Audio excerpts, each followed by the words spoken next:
Imagine you're at a dinner party, sitting across from someone who speaks with absolute confidence about everything: the economy, art, science, philosophy.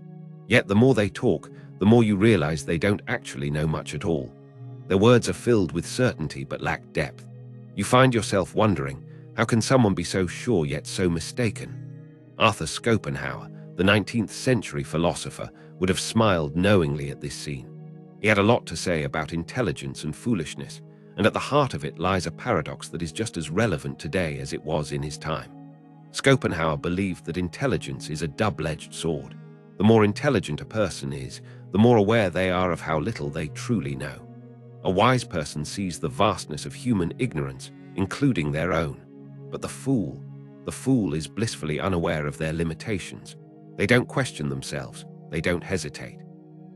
They move through life with unshakable confidence, mistaking their own ignorance for knowledge. This is what makes foolishness so dangerous, not just to the fool, but to everyone around them. This phenomenon has a name today: the Dunning-Kruger effect. It's a cognitive bias where people with low ability overestimate their competence. In contrast, those who are truly skilled often underestimate themselves. Schopenhauer, long before psychology had a term for it, described the very same thing. He observed that fools are loud, certain, and immune to self-doubt, while the wise are cautious, skeptical, and filled with questions. But Schopenhauer didn't just stop there. He saw stupidity not as a lack of intelligence, but as a failure to think deeply. A fool isn't necessarily someone with a low IQ. They could be well-educated, successful, even admired. What makes them foolish is their inability to question their own beliefs, to challenge their own assumptions. They mistake familiarity for understanding, repetition for truth, and confidence for competence.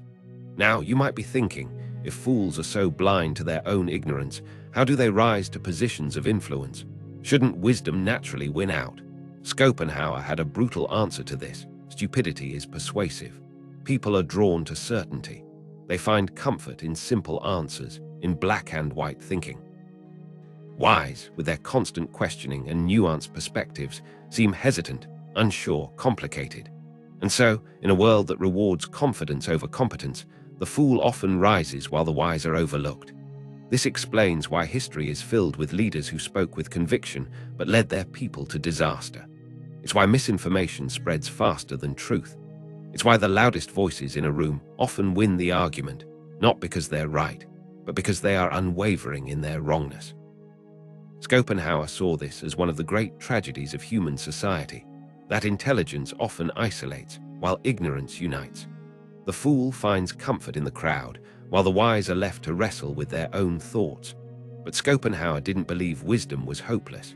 He argued that true intelligence comes with a responsibility, not to win arguments, not to prove fools wrong, but to seek understanding. To be truly wise is to accept the limits of knowledge, to be humble in the face of complexity. It means choosing self-awareness over self-importance. And yet, this presents a final paradox. If the wise are always questioning themselves, how do they ever act with confidence? If intelligence leads to doubt, then doesn't that mean the fool has an advantage? Here, Schopenhauer would say, the key is balance. To embrace intelligence without falling into paralysis. To recognize the limits of knowledge without surrendering to inaction. In the end, perhaps the real lesson Schopenhauer offers is this. It is not the fool who is to be feared, but the wise man who remains silent. Intelligence may bring doubt, but it should never bring passivity. The world will always have its share of loud, confident fools, but the wise must speak, must question, must engage. Because in a society that rewards certainty over wisdom, the real danger is not that fools exist, it's that they go unchallenged. So the next time you find yourself surrounded by certainty, take a moment to pause. Is it wisdom speaking? Or is it just ignorance wrapped in confidence? And more importantly, what will you do about it?